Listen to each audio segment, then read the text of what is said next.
listening to What Came From the Radio. You know this is Jennifer Elise Feldman. If you don't, you do now. I'm here with Gabe Cymbalista. Now, Gabe is a Touretteer, which I just learned that term, since a young age, and he's always wanted to work in film. So right now, he's 38 whole years old, working in the film industry, fulfilling his dreams, which is very cool. I just spoke to him last week about things he's working on. It's very cool, very cool. He's a cameraman, he's a video editor. He's a producer. I'm sure he's a emotional and physical support to a lot of people. He's a very caring guy, very empathetic guy. He's a pianist. He plays a piano. Let's not confuse that. And he's following his dream and fulfilling his dreams of becoming a director while dealing with, I'd say it's a pretty severe case of Tourette's for most of your life. So yeah, welcome to the show. Yeah, thank you, Jen. Yeah, my Tourette's has had its ups and downs. It's evolved a lot since I was younger. It used to be a lot worse. But now my verbal tics are like back to the beginning where my verbal tics were worse than my physical tics, or motor tics as they're called. So Okay. it takes All a right. toll on me. So, but it's funny, like you said, when working in the industry, when working on sets, my Tourette's just goes away. Like I'm able to Wow. control it Really? very well. Really? Yeah. Why Yeah. do you think that is? It's just like a common thing with people with Tourette syndrome that when they focus on something, when they're Mhm. honed in on something, their Mhm. Tourette's goes away or it dies down, so to speak. I have intense, well, not really now. I'm almost 42, but I'd say most of my life, You don't look it. everyone, well, thank you. Today I'm looking pretty young, but it depends on the day. It depends on the day. Yeah, I'd say more than half my life I've had like very insane like food cravings because I go by the belief that all humans are addicts, so you want to pick the addiction that's like the most beneficial, like healthy addictions rather than the unhealthy ones, and that those healthy addictions can kind of crowd out bad ones. But I would say, for years of my life I had bad food cravings. If people disappointed me, I'd want to go get, ice cream with sprinkles. That's just like a thing. It's like it sounds silly, but when on a film set and doing that with things I love creatively, I don't think about, ice cream with sprinkles. I don't think about having bread with butter. I just think about the process and who I'm with and helping them or getting the shot. I really don't even think about food at all. It's So, very funny you said that everyone's an hmm addict because there's a great hmm quote on a trailer for Train Spotting 2. I'm gonna send it your way. It's like you're an hmm addict, so be addicted, but be addicted to the good things, family, friends, what you're passionate about. It's almost like yeah, encouraging healthy addictions. right. Well, I mean, the brain, it's wired a certain way. So you do something, let's say you have a food at 5 o'clock today. There's a very high chance you're going to crave that same food at 5 o'clock the next day. So you can wire yourself in a way that's going to set you up for a good life or a crappy life. But anyway, back to you. I want to ask you some questions now. People often fantasize about the film industry or some type of job or, a woman or a man, and they put it on a pedestal and they think, oh, I'm going to work in the entertainment industry and it's going to be like this. So, what fantasies did you have, and like, how are things different now that you're actually working in the industry? So since I was 5 years old, I love cinema, like specifically horror, but I expanded as I got older. Mhm. And I always liked other things like archaeological stuff, like paleontology when I was younger, but like it's never something I could see myself doing as a profession. So, Um, but over the years, I developed a passion and a dream to be a director. And I know that I've directed a few short films when I was in college, or when I was done with college. I went to school of visual arts in New York City, and I did a few short films, and I got a taste of what it was like. And I have a number, and over the years, even before I got into the industry, which is just in the last several years, I've had a lot of friends in the industry for the last, like, I'd say 15 years or so. And I'm been blessed because a lot of them have become close friends of mine, some of which because of the Tourette's, because it's a Mhm. conversation starter, because it connects people, and like, oh, I have a cousin who has Tourette's, I have a friend who I went to school with a friend who has Tourette's, like even some of the Terminator cast I connected Hmm. with because of my Tourette's. Like one had a friend she put me in touch with who hopefully could help me with my Tourette's. Or Right. Schwarzenegger's stunt double told me about a friend of his who has Tourette's. We sat at the bar Saturday night and just chilled and spoke, and it's like, Hmm. Tourette's is a conversation starter and it connects me with a lot of people. So I'm grateful for it as much as it caused me pain, but I also feel Yeah. ashamed as an empathetic person. But as for this film industry, I've been wanting to work in the film industry since I was young. And only in the last few years during COVID, I've officially reached that point. And it was all because I hosted a podcast Hmm. called the Indiescape Network, or the network is called the Indiescape Network, and my podcast is called Cymbalista Cynicism. It's a play on my name. And I met a director in it named Cindy Sanabria, who's great, who was working on a film called Horror Able and Horror Able Women, a documentaries about filmmakers and actors with disabilities. Right. And we connected by I was interviewing her, and then eventually she hired me to be her editor, and I wound up being editor on both films because the editors dropped out or they couldn't do it for whatever personal disability issues or whatever. And They I weren't took able. on they weren't able, yeah. And I took on the role and I edited the short at Right. first, and then she had an editor for the feature, and then the editor for the feature dropped out. So I took on the feature, and that feature is one of the projects I'm most proud about because I got to it went to a film festival. I edited the whole film in a in a shorter amount of time than the short film, The Horrible Woman, and it went to a big film festival in Florida, Spooky Empire.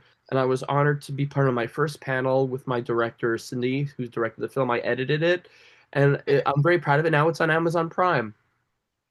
Very good. I was going to ask you, and the name is called Horror Able? Two words: horror able, and All the right, horror cool. able women, the short, which the feature also has women, but the short is strictly women. The short is on YouTube, and the feature is on Amazon Prime. Cool. All right, nice.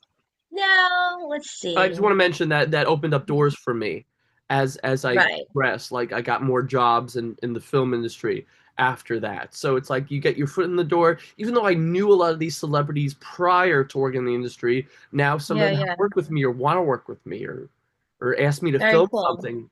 So it was an honor. Yeah. Yeah, I remember a couple years you were telling me about working on this, and then ever since then, it seems like you've been really busy. So Yeah. Very that's how. grateful. Did you think that this would open doors for you? Well, I've had a lot of odd jobs and ongoing projects over the years, like editing projects, which I got my editing skills 20 years ago before I even went to college. Hmm. So Wow. I have done photography and videography before that. So Hmm. I knew that working jobs would open up more potential and possibilities for me. And but I didn't think like I get so many like in a short period of time. Yeah. I get so many like even if they weren't like big jobs, like it added up, and now I have my IMDb page, which is I never would Right. have thought a few years ago that I'd have that so soon. Even though I've Wow. been doing this for years. So yeah. Nice. Oh, I'm not surprised. It makes sense. It's cool. I'm really happy for you. It By the way, you definitely. see yourself. Oh, uh, over there in your posters over there. Your movie poster, Night's End, is right behind me. Oh, maybe. Oh, I see. I see a Wow. little bit. Yeah, Yeah. yeah, Sorry, I just yeah. had to point that out. Oh, yeah. All right. So, what would you say? What's one or two of the coolest things that you worked on? So definitely Horror Able is definitely my most Okay. proud one. I've worked on a number of projects. Hmm. I have some upcoming ones which I'm very excited about, but I can't say anything. Well, Um, okay. but I've worked on as a cameraman on a short film by one of the stars of the Nightmare on Elm Street franchise. He directed this Hmm. film, and he hired Hmm. me as a cameraman, and he's been praising me ever since. He even praised me before, like he found me very intriguing, and Well, he was very excited to work with me.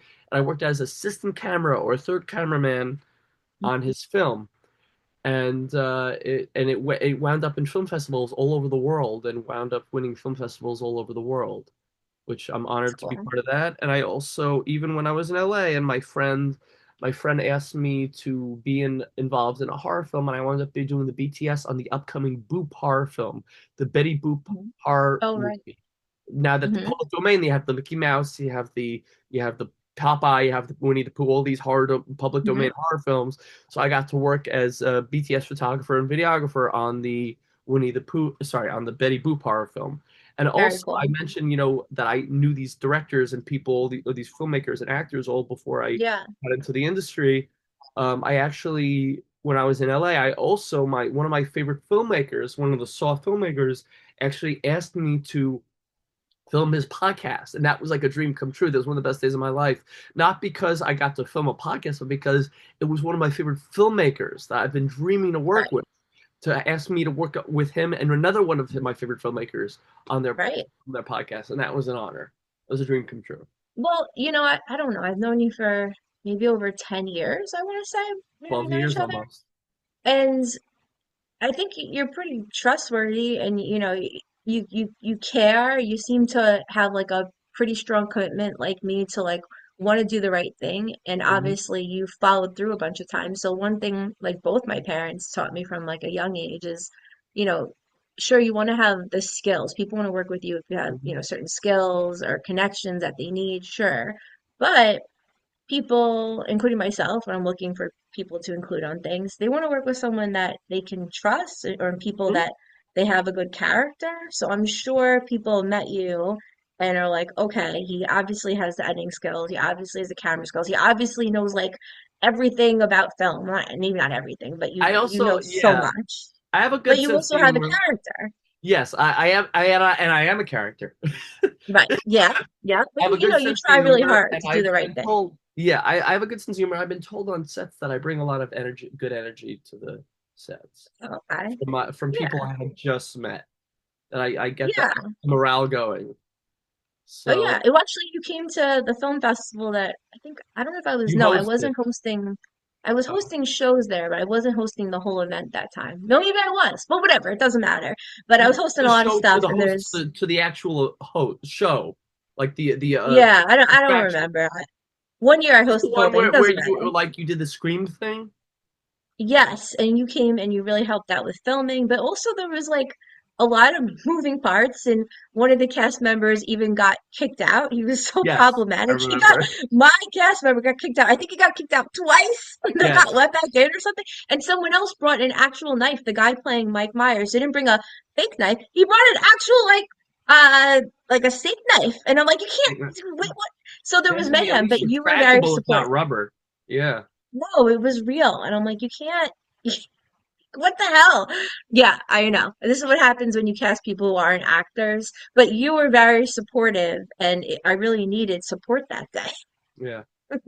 Yeah. When somebody So, listen, I've done my fair share of mistakes in my life and said stupid things, yeah. but the thing is that when it comes to at the end of the day, I care about my friends and I worry about them, Mhm. and I want I want them to be feel safe. And like if I ever made anybody feel unsafe, I would be kicking myself for years, you know? Right.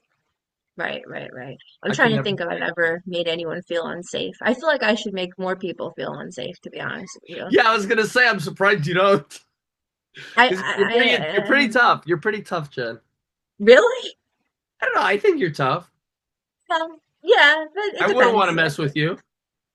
Yeah, no, no, no, no. I had to calculate a long time ago, around the time we first met, because someone really was going after me, I and it's remember. happened since then. But I really calculated. I was really afraid. I was actually I actually caught myself doing what the phrase is sleeping with one eye open. I caught myself actually I like remember. having one eye open at one point because I was so afraid this guy was going to come through my ground floor apartment window and like kidnap me to make the things come true. So I calculated, okay, if this guy really did like come after me, I'm like, I figured out it would really be like Kazakhstan going against the US and China and Russia, and it would be no problem. So, Hmm. whatever. But anyway, back to you. Now, the surprises in filmmaking. I feel like filmmaking for me, even recording interviews today, is full of surprises. I had surprises on my last interview, things that never happened. What are some unexpected things that have happened on the film set or post-production, pre-production? Well, weather is definitely one. I mean, but that's not Sure, unsuspecting, just bad weather. sure.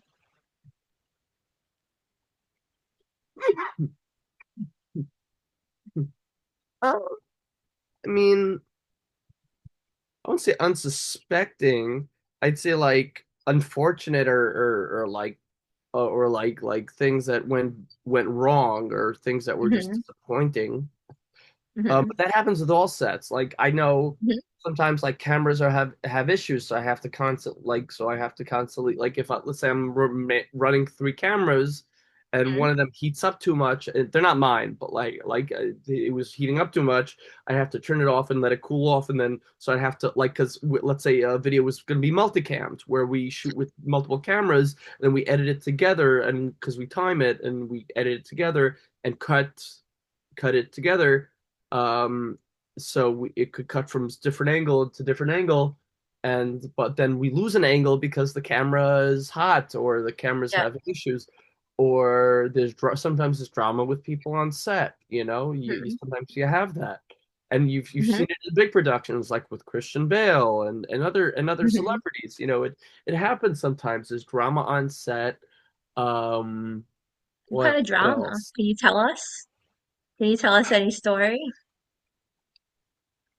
I'd rather not because it's for a project that I worked on it's not my place to say. Okay, okay. So, Sure. but everything worked out in the end. That's all that mattered. The production was That's good. completed and everything Okay. worked out. That's all that matters.